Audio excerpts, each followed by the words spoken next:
सवतानाहणी सभिनी तड़ो सवतानाहणी राजी थियो मुते रोजे धणी। आणि बे अब्दुल जेके बे कंहिंखे रोजे धणी सॾीनि था हाजी साहब बाबा छा आहे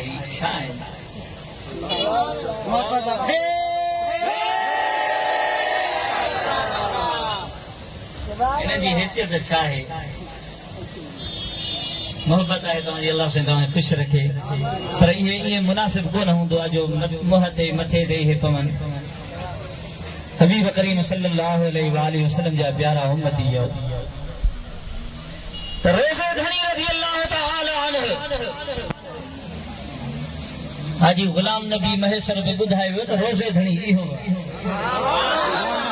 सभिनी तड़ियो सवतानाहणी राज़ी थियो मुते रोज़े धणी राज़ी थियो मुते रोज़े धणी जंहिं वटि न्याणो हाल निमाणा जंहिं वटि न्याणो हाल निमाणा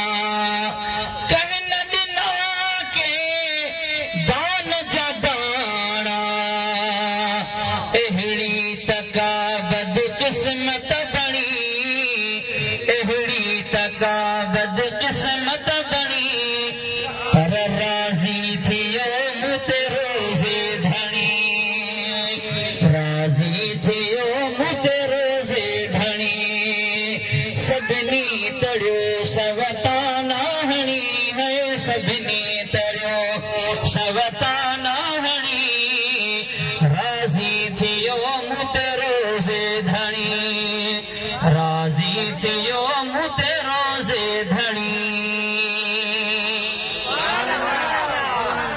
हाजी गुलाम नबी ॿुधायो त रोज़े धणी केरा जो सुभान अल्लाह सैयद मोहम्मद राशिद इहो ई रोज़े धणी आहे। अञा ॻाल्हि ॿी हज़रत पीर साईं रोज़े धणीअ जी हिकिड़ी पोट्री आहे सुभान अल्लाह चओ सुभान अल्लाह। पीर साईं रोज़े धणी रज़ी अल्लाह तआला अन्हु जिन जो फर्जंद सैयद शाह नवाज शाह रहमतुल्लाह तआला अलैहि उन्हीअ जी बचड़ी हज़रत रोज़े धणी रज़ी अल्लाह तआला अन्हु जी पोट्री उन छा चयो सुभान अल्लाह चओ त ॿुधायां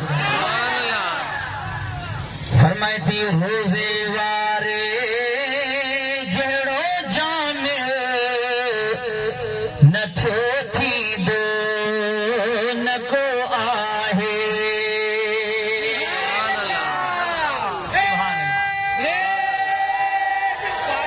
नारो लगायो गंजी करे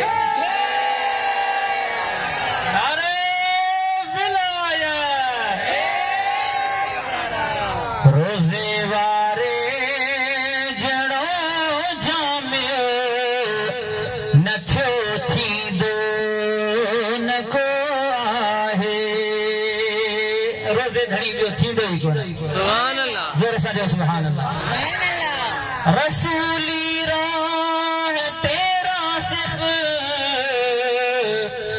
मजहई माज़ा गती मासिख शरअ जो शाह छो शामिख कदम कामिल उते काहे वलीउल्लाह वहदानी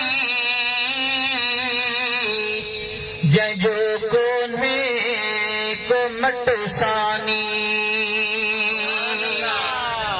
लाहूती लाल लासानी लाहूती लाल लासानी सदा सुबहान सारा है रोज़े वारे जड़ो जामे न छो थींदो न को आहे। रोज़े धणी को थियो न को थींदो। रोज़े धणी सैयद मोहम्मद राशिद आहे ऐं हज़रत पीर साईं छट धणी बादशाह उन्हीअ में रब करीम में एॾियूं त खूबियूं रखियूं हुयूं। पाण फरमाईंदा हुया त रब करीम जो मूंसां वॾो फज़ल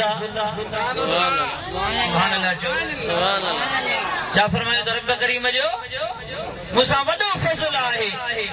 पाण फरमायूं अल्लाह ताला जी ज़ात बबरकात जो मूंसां एतिरो वॾो फज़ल आहे जो ज़िंदगीअ में जंहिंखे बि मूं अॻिते करणु चाहियो अल्लाह ताला जी ज़ात बबरकात बि उन्हीअ खे अॻिते करे छॾियो। सुभान अल्लाह।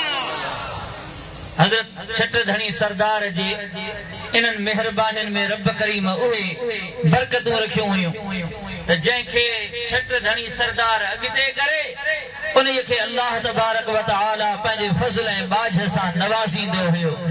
जेकॾहिं दुनिया में कंहिंखे बि का दुनियावी हुजे चाहे दीनी का ॻाल्हि हुजे जेकॾहिं उन्हीअ खे कंहिं बि शइ में मदद घुर्बल हूंदी हुई त उनखे यकीन हुयो त किंगरी हाउस जो चक्कर लॻाए अचां त बेड़ा ई पार थी वेंदा। ज़ोर सां जो सुभान अल्लाह। अञा मुहबत सां जो सुभान अल्लाह। पाण फरमायूं हिकिड़े भेरे त शरीयत जो मूंखां वधीक पाबंद केरु थो थी सघे। तमामु वॾी ॻाल्हि त शरीयत जो पाबंद मूंखां वधीक केरु आहे। शरीयत जो पाबंद हज़रत पीर साईं छट धणी बादशाह जंहिं हमेशह पंहिंजे पाण खे लिकायो। सम्झो था छा कयो पंहिंजे पाण खे हमेशह लिकायो। ऐं अॼु वरी माण्हू घणा जेके न ॿिया हूंदा आहिनि गैर असांजा नौजवान असांजा नवां जेके आहिनि से उहे उन्हनि जी सोहबत में था अचनि। पोइ वरी माण्हू अजीब ग़रीब क़िस्म जा यार इहो कहिड़ो पीर आहे जेको घोड़नि जी डोड़ करे जेको पतंग उॾारे लगड़ उॾारे अहिड़े क़िस्म जा दुनिया में सवाल थींदा आहिनि। असांखां सवाल थींदा रहंदा आहिनि त इन करे मां हिन जी वज़ाहत थो कयां त माण्हू अहिड़े क़िस्म जा सवाल कंदा आहिनि। मां सिर्फ़ हिकिड़ी ॻाल्हि मलफूज़ात शरीफ़ जी तव्हांखे ॿुधायां इहो हमेशह जे लाइ तव्हांजे लाइ सबक़ आहे त अल्लाह ताला जा वली पंहिंजे पाण खे लिकाईंदा कीअं आहिनि। सुभान अल्लाह चओ। हज़रत रोज़े धणी रज़ी अल्लाह ताला जी मलफूज़ात शरीफ़ में ज़िक्र मौजूद आहे। पाण फरमाए था त हिकिड़ो अल्लाह वारो हुयो उन्हीअ जो हिकिड़ो मुरीद हुयो जेको पंहिंजे मुर्शिद वटां फैज़ वठी करे सुठे मक़ाम के वञी पहुतो। उन खां बाद में मुर्शिद खां इजाज़त घुरियईं त महिरबानी कर मूंखे इजाज़त ॾे मां फिलाणो शहर थो वञा घुमण महिरबानी कर मूंखे इजाज़त ॾे। हज़रत रोज़े धणी रज़ी अल्लाह ताला अन्हु इहो मिसाल बयान फरमायो। पाण फरमायूं त उन्हीअ पीर पंहिंजे मुरीद खे इजाज़त ॾिनी त वञ इन शहर जा जेके टे तरफ़ आहिनि फिलाणे तरफ़ बि भले वञा फिलाणे तरफ़ ऐं फिलाणे तरफ़ भले वञा पर इन शहर जे हिकिड़े तरफ़ न वञा। सम्झो था हिकिड़ो तरफ़ ॿुधाईसीं इन पासे न वञा बाक़ी तुंहिंजी मर्ज़ी आहे। टई तरफ़ भले जिते वणे तिथे घुम पर इन तरफ़ न वञा हिकिड़ो पासो जेको ॿुधायईं। हज़रत रोज़े धणी फरमायो त उहो उनजो मुरीद घुमी फिरी टे जेके हुया पासा उहे घुमी जेॾीमहिल पहुतो हिकिड़ी जाइ ते दिल में ख्याल थियुसि त हिन पासे खां मुर्शिद अलाए छो झलियो आहे ज़रूर एॾाही कुझु त आहे छो न भला मां ॾिसी अचां वई। उनखे ख्याल थियो शैतान उनखे बरगलायो मुर्शिद करीम जे हुक्म खां इनहराफ़ी कयईं। पोइ हलियो वियो उन पासे जो वियो ॾिठई त हिकिड़ो नेक मर्द अच्छी दाढ़ीअ सां ऐं सफ़ेद लिबास सां ईअं चङो भलो हिकिड़ो ठाहू को हमरा आहे, पर जेको कमु करे पियो सो शरीयत में जाइज़ कोन्हे। सम्झो था? जेको कमु कई पे उहो शरीयत में जाइज़ न हुयो। हिन जी जीअं जो हुन ते नज़र पई त उते ई हिनखे दिलि में बदगुमानी शुरू थी वई त वञ जवान त कहिड़ो ठाहू को आहे, हेॾा पटका दाढ़ियूं वग़ैरह इहे सभु कुझु कमु वरी कहिड़ो पियो करे शरीयत जे ख़िलाफ़। त उन जेको हुयो उहो शख़्स उन हिनखे लफ़्ज़ चयो त भलावे बूदा, मलफूज़ात शरीफ़ में आहे। उन हिंदी में पंहिंजी ज़ुबान में हिनखे लफ़्ज़ चयईं भलावे बूदा। अहिड़ो लफ़्ज़ जो चयईं त ही परेशान थियो।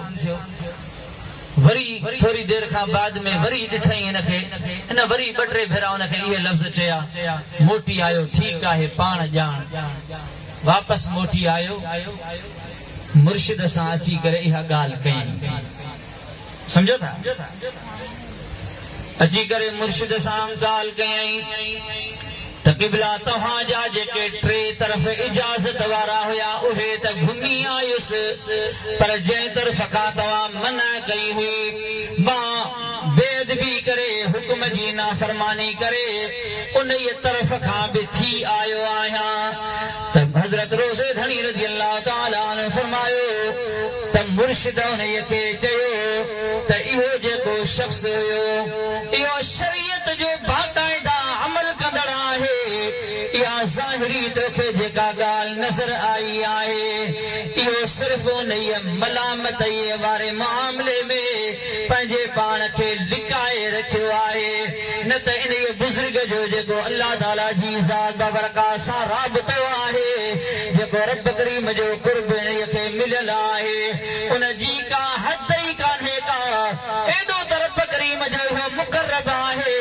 इहो ज़ाहिरी तरह सां जेको गैर शरई कमु तोखे नज़र पे आयो इहो सिर्फ़ मलामत जे मामले में पाण खे लिकाए तुंहिंजे अॻियां ई ज़ाहिर थियो हुयो, न त हूअं कतई तरह सां ईअं कोन्हे को। इन पंहिंजी विलायत खे लिकायो आहे। ऐं मुर्शिद उन्हीअ खे चयो त इहे जेके लफ़्ज़ उन बुज़ुर्ग तोखे चयासीं मूं ॾे हिकिड़ो न्यापो मोकिलियो हई। छा कयईं? मुर्शिद जे लाइ चई इहे लफ़्ज़ तोखे कोन चया अथसि, इहो मूं ते न्यापो मोकिलियो अथसि। इन लफ़्ज़नि में उन बुज़ुर्ग मूंखे न्यापो मोकिलियो त अहिड़े बेअदब खे मुरीद कयो अथई। अल्लाहु अकबर।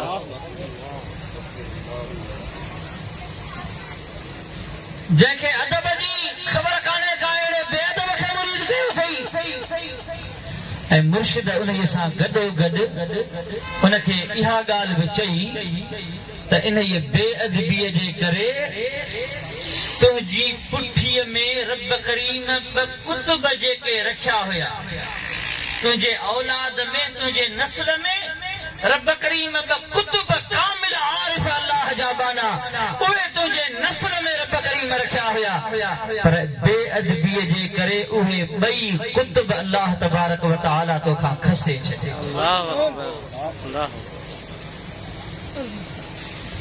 हबीब करीम सल्लल्लाहु अलैहि वालैहि वसल्लम जा प्यारा उम्मतियो तई चयो वेंदो आहे त ज़ाहिरी तरह सां हीअ ॻाल्हि आहे, पर ख़ुदा जो कसम आहे कि साईं छट धणी बादशाह रज़ी अल्लाह तआला अन्हु जे रब करीम जे महिरबानियुनि ते केर नज़र करे त अकुल हैरान थी वेंदो आहे त इहो कहिड़ो अल्लाह जो कामिल माण्हू आहे जेको साल अॻु में जेका ॻाल्हि चवे थो केतिरा साल गुज़री वञनि बाद में बि उहा ॻाल्हि पूरी ईअं ई थी रही आहे जीअं छट धणी फरमायो।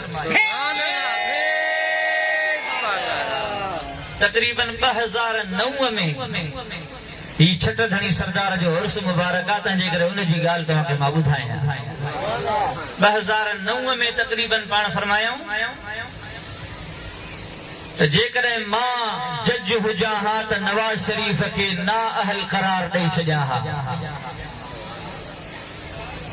अखबारों में तव्हां पढ़ियो हूंदो पाण फरमायो त जेकॾहिं मां जज हुजां हा त नवाज शरीफ खे ना अहल करार ॾेई छॾियां हा पर इहो फ़ैसिलो जजनि खे करणो आहे त कॾहिं था उनखे ना अहल करार ॾियनि। ही 2009 में तक़रीबन पीर साईं जन फरमाए विया ऐं 2012 जी जनवरी में संदन विसाल ऐं नवाज शरीफ उन खां बाद में तक़रीबन जहिड़ो करे 8 साल खण बाद में ना अहल थियो। अंदाज़ो लगायो त उहो ई कुझु थियो जजनि उनखे वज़ारत उस्मा जी कुर्सीअ तां लाहे करे उनखे ना अहल कराए उनखे ज़लील कयो। हज़रत पीर साईं छट धणी बादशाह रज़ी अल्लाह तआला अन्हु जेको लफ़्ज़ इरशाद फरमायो ईअं ई अल्लाह तबारक व तआला करे छॾे। पाण जंहिंजे लाइ जेका ॻाल्हि करे विया उहा ईअं ई थी। MQM जे लाइ पाण फरमायूं उन जे टाइम ते जॾहिं MQM अच्छे कारे जी मालिक हुई, सम्झो था, मुल्क पूरो उन्हनि वटि यरगमाल बणियल हुयो। उन जे टाइम ते पाण फरमायूं त MQM खे हिकिड़ो भेरो चङा भला मोचड़ा लॻंदा, हिकिड़ा मारिजी वेंदा, ॿिया भॼी वेंदा ॿाहिरि, जेके बची वेंदा से सुधरी वेंदा। सुभान अल्लाह चओ। लौहे महफूज़ अस्त पेशे औलिया, लौहे महफूज़ अल्लाह जे वलियनि जे साम्हूं हूंदो आहे, उतां पढ़ी करे ॿुधाए छॾींदा आहिनि। सुभान अल्लाह। पाण फरमायूं त MQM खे हिकिड़ो भेरो चङा भला मोचड़ा लॻंदा ऐं इहा ॻाल्हि उन ई टाइम ते कयूं जंहिं लाइ केरु सोचे बि न पियो सघे त MQM खे मोचड़ा हणण वारो कोई ॼमंदो। पाण फरमायूं त MQM खे हिकिड़ो भेरो चङो भलो मोचड़ो लॻंदो, हिकिड़ा मारिजी वेंदा, ॿिया ॿाहिरि भॼी वेंदा, बाक़ी जेके हिते बची वेंदा से सुधरी वेंदा। अॼु ॾिसो त MQM खे ॾिसो, रिढ खे ॾिसो, कहिड़ी शराफ़त सां पिया हलनि। समझो था न। हज़रत पीर साईं छट धणी सरदार जी ज़बान अल्लाह करीम सच करे छॾी।